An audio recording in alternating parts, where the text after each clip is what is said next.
புனிதர் சூசையப்பரின் ஒப்பற்ற மனத்தை வெளிப்படுத்துகின்ற ஒரு அற்புதமான நிகழ்ச்சியை இறையடியார் வீரமாமுனிவர் இன்று நமது சிந்தனைக்கு தருகின்றார். மிக அருமையான இந்த நிகழ்ச்சி நம்முடைய வாழ்க்கைக்கு மிகவும் முக்கியமான ஒன்று என்பதை நாம் உணர வேண்டும்.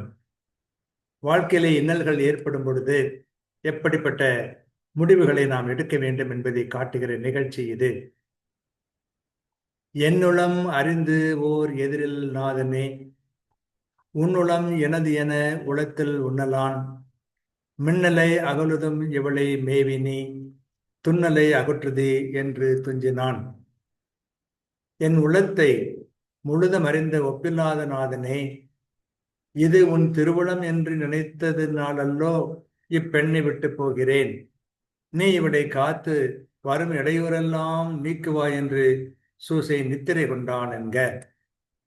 அதாவது, ஒப்பில்லா தலைவன் நீ, நான் இப்பெண்ணை விட்டு போகிறேன், அது உனது திருவளம் என்று நம்புகிறேன். நீ இவளை இடர் அனைத்திலும் இருந்து காப்பாயாக என்று சூசையை துயில் கொண்டான். என்னுளம் அறிந்தவோர் எதிரில் நாதனே, உன்னுளம் இது இனதன உளத்தினுள் உள்ளலான், மின்னலை அகலுது மிவளை நீ மேவினி, துன்னலை அகற்றுதி என்று துஞ்சினான். புனித வளனார் மிகவும் நம்பிக்கைக்குரியவர். கன்னிமரியாவை இகழ்ச்சிக்கு உள்ளாக்க விரும்பாமல் அவர் தனியே ஒதுங்கிச் செல்கிறார் என்று பார்க்கிறோம்.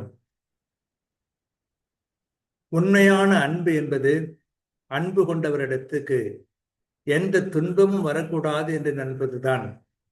எத்தகைய சூழலிலும் கூட அன்பு செய்யப்படுகிற ஒருவருக்கு துன்பம் வரக்கூடாது என்று நினைக்கிற ஒரு ஒப்பற்ற மனத்தை புனித வளனாரிடம் காண்கிறோம். ஆகவே நம்முடைய வாழ்க்கையில் நாம் யாரிடம் அன்பு கொண்டிருக்கிறோமோ அவர்களை பற்றி ஏதாவது மனதிலே நமக்கு குறை இருந்தாலும் கூட அவர்களுக்கு துன்பம் வரக்கூடாது, இகழ்ச்சி வரக்கூடாது என்ற மனது வாய்த்திருந்தது என்று சொன்னால் இல்வாழ்க்கையிலே எவ்வளவோ இன்பம் பெருகும் என்பதற்கு ஐயமில்லை. இதை உணர்ந்து கொண்டு வாழ்வோமாக.